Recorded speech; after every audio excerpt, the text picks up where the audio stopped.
Hello, hello, napon chawin channel a kain welcome so ke kidwin.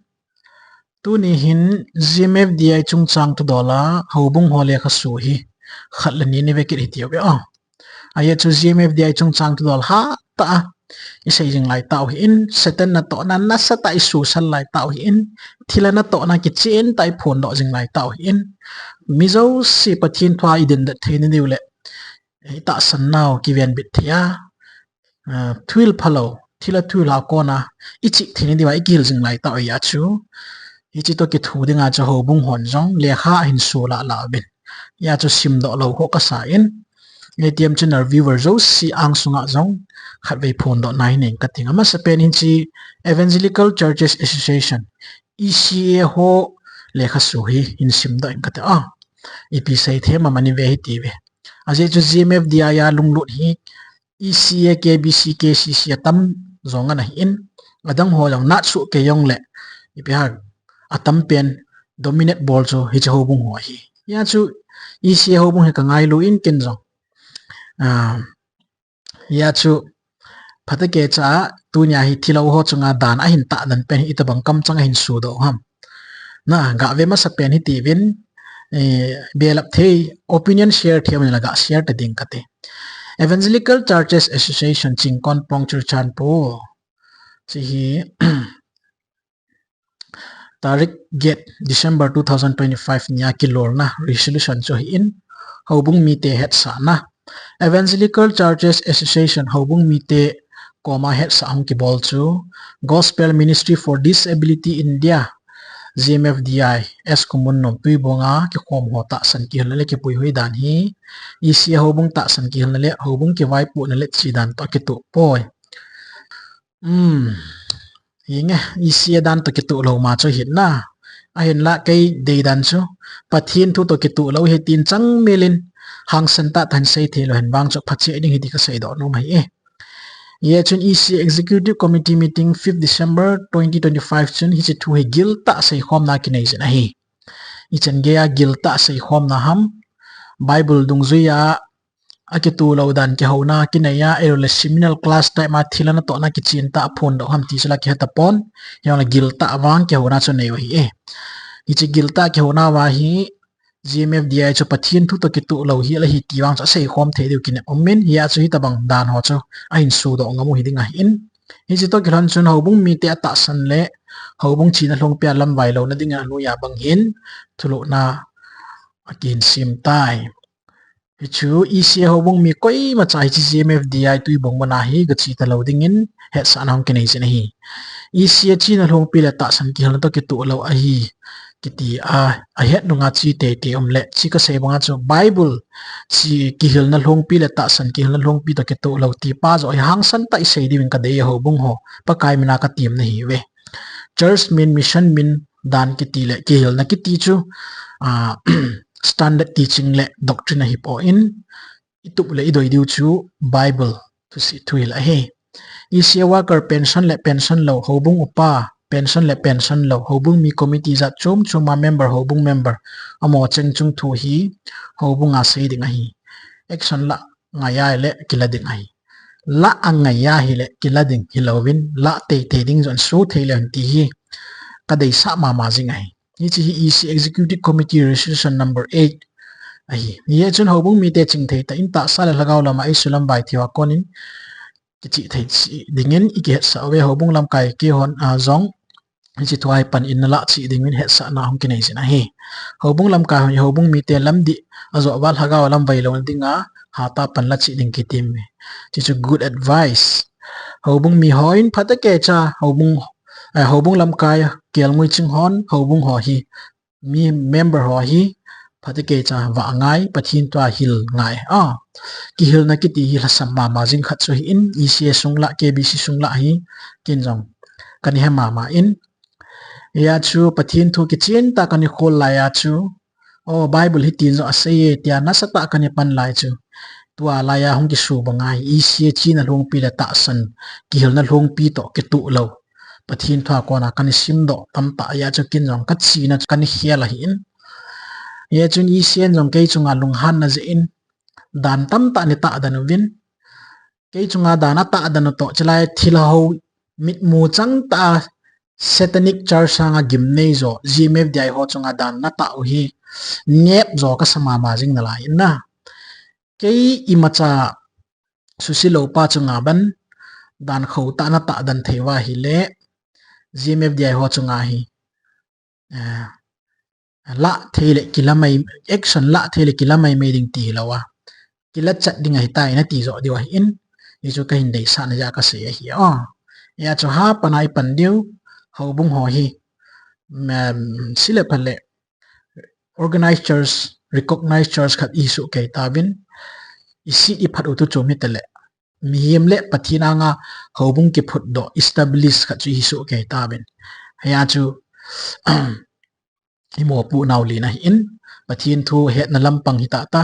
mi pi pui hui na lampang hi ta mo pu na li na hi chu ha ta i pan su ke le ti ka tip nom na hi ve igam sung wa ki hil thu hil tha khat i phiam khat ongom po le KBC ECA ki ti mi ho ya su kha pe pe hina hi thei mo mong lo hi in ya chu lam kai hon pha te ke cha cho hi vet sui dia pa kai bina ka tim no ma hi ningkum tam tu kum bul lang pe ho che tam khan an WhatsApp la yong kan su jing ai ni cho lo hi ka lawin a membership ka lawin thilao hi win ki bul phuna dat nei lo ngan hi win ching holam hi ta ho thumop jing zo lo ding a hi ya chu a ki bul phuna a pan sat no hi su long pi lang ga khoi lo pi lo chung gim ta taw ka ti ni kan ti jing ai chi chu amo pe ha by force ami bon ding ka ti pon a hin la thilo a hi ve ta ki hil chai sai ta in hi chu mu chi zo nu wa chu mi him chu discipline bol nga ya chu pathin tun ki chin ta se iso pi mi mwa hi le hil thim ma sat ding sei tu ma sat ding cha chu ki doi la le discipline la thei hi ti chu ki chin ta pathin tu jong ai hil naw hi ya chu amo loi chunga dan ta dan ni ki cha hi to Houbung ho tun jong nong hang san dom dom min order be na hin su win ki pa me KCC ten ta ma thuso amo Cookie Christian Church Manipul Synod gam hoi weng kang po pi het sa kho ta na July 9 2025 Cookie Christian Church Manipul Synod sunga thacha ngapdat pastor ho upa ho executive member chule gambi tools le tur sung lom lam kai ho zo si chi het sa na kho ta hi khat chin phata isim ba iri chi divin thupi ang kine ye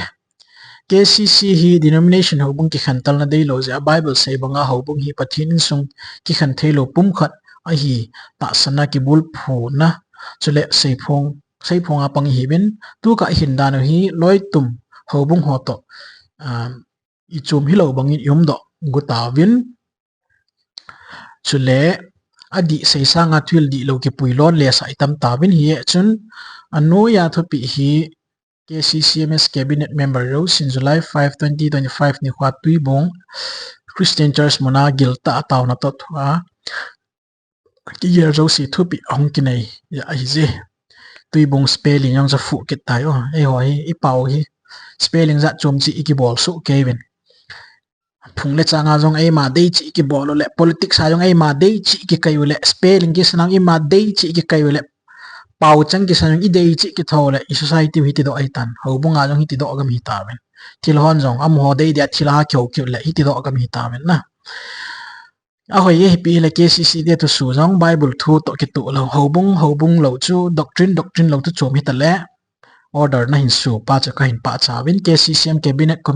committee ki lorna number 879 bangin KCMS sunga pastor upang update tur sung Houbung lam kai chule gambi le lom lam kai koi jong na Bible thil le KC thil to ki kala ta san chom nei usi to pa na to na nga jing ding phat sa hi very good action let's ro discipline board phat ai tai thilo ho hi mo ve ding ai ta po ka so pi te ho chule pastor chule upang update hon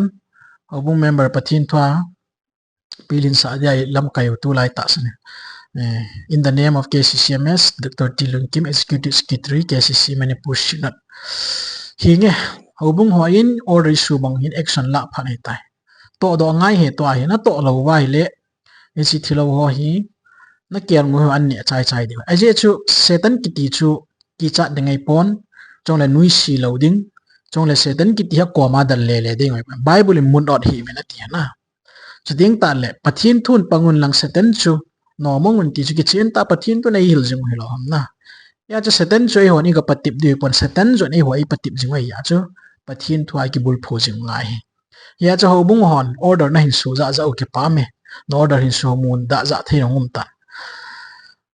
tu bi a I han san lo wa hi lawang cho aki chai mo mong di hi bin aya cho GMFDI bo se hi last ko ti dinga satanin a hin bol dinga hi pon cho sanga kho zo zo ngum dinga hi ni chwa chu Houbung ho hin ita san naw iki het chil su ke ni ra hi iki vian jing ngai chong le Houbung le KBC ECA KCC ki ti hi e ho igam sung le I char sungu dominate ball Houbung lin pen loi ni hi win pathin thu sim khom le pathin thu zin lam ko ma jang hi liberal su ke dio pa kai mina ka tiam no ma he thilo ho chu thilo hi ta win I bon chawai do di wai a in la Christian hung ki min sa phat Houbung ki tila hi pathin thu sim khom na phate ke cha liberal ding in pa kai min ka tiam khom su ke win aje chu pathin thu hi iza ka yo sia dinga zalian ta sim su ke the na pathin zalian mai pi oi in ya chu Houbung member khanin e ma ta san na ki ti pa pathin thu ain holding ta le Houbung abe na Houbung ho chu alam kai a pastor Arven ho ado chin ma sat nom jingoi ahin ke ho pi su ke jo ahin la a reverend ho le Houbung lam kai thui lo bin ama het nom na angai cha chen chu ahil do zo lo amu ting ta le chiting le chen min chi sanga hoi zo la phayo chu a hol no mai hi cho ta bang member hi mi tam he tu lai ahin la Houbung ho hin force a mi hi sa khu tu dol mo mo nga ithunum gut lo diwin pa kai min ka tiam no me hi cho ta bang ki bol hi Christian min pu ho ki bol ding dan ai po in ya chu hi cho ta bang hi cookie society sung very narrow minded hola abo hi na lai in midang gams dang hole ikim value I tribe ki ba pi community ki ba pi ho jong hi ta bang hi koi mana bol ta lo in ya chu sa khu tu do lai very liberal hi deu ka dei Houbung mi chu vian ding ai nai ai la pathin thu dung zui ta event theu nam KCC Houbung chin to ki tu poi KBC Houbung chin to ki tu poi ECA Houbung chin to ki tu poi tigu hilawa Bible thuli piam ti member hon ahin hol thending zo ai kot I hon di hi ka sei do no me ya chu pathin thu ki ti hi Satan hi pathin hi nom pa worship dei pa hi in ama hin mi him te hi thuil phalo tam pa hi manui ri sip pum pi val hlum ding agut jinai hi chola chu pathin thu I pi ham ti hi zang ke ya Bible dok sang na thil hi Houbung hon chi pin dinga zalen ta yum dingo hausa ho volunteer ho ailo le thing noi ipi mi ho man cha sa khu thu dola hi Houbung I puisa gut lo dingo ya chu kel ngui chingon Houbung hi pha te ke chai vet wa thing noi I noi ho le hausa upa ho thu lu nu ya Houbung ki tol gut lo ding Houbung zo in gam sunga vet ding hi ti ka sei do no me hi chu pathin thun ki chen ta ai pi na wa ya chu thu ta idin chengmel dingo tiang ta la pathin thu hol ho hi liberal rights ini sa gut diwa he Houbung china to ki tu poi ti mana mi hi pong kha ma pong force din pa hi Houbung zo sin nga gut diw hi avel vela ATM sin la ko na ngai lut oswa ka hin tiam ni hi win ya chu miem khan pathin thu in hol ting ta le a khuwa veng ai na lo la pi eloli piam khat ni cho ta bang hi ai ho ku ki nam sunga hi ha chi pi win cho ta bang hi society nat na le tua thila thui long lut na ke pat naung is ngai chong le ka sei hi gyal jing min lang thila thui tabang ipi tabang thui long ting ta le ECA KBC KCC ki ti akka ma sat pen pen a hin hi cho hi pi ham ti hi gilta agyal ding om hi ha sei pong kating ya cho Houbung zo si milung lien Houbung na hi win ya cho ngai lut na ka tim ni hi win imedang khan agyal lo diwa pa kai mena ka tim nom ni we I chong hin tin thilo ho hi thilo ho na hung ki social jing ding ha ta hung ki pang ding chong le pathin thu dung zu ya adi lo naw ki phone jing ni ATM chen la thilo ho ki bol na hi force a ki mo ngo a ki mo bong ni lai po in Bible hi tin a se ti ki dom sanga thila a ho dan hi pathin thu to ki tu lo dan phate ke cha ki phot chit pi hi hi chia he thei chu mi chinga in he thei lo chu thila ho dinga a hin khu pum pi alung thim pum pi pil hamo moi tan alo na jim di lo pathin no lo na ji het lo de ta bang ho chu I chu tham khat ka ga sei do no min den pathin pa thei bo pi ta hoi ki pa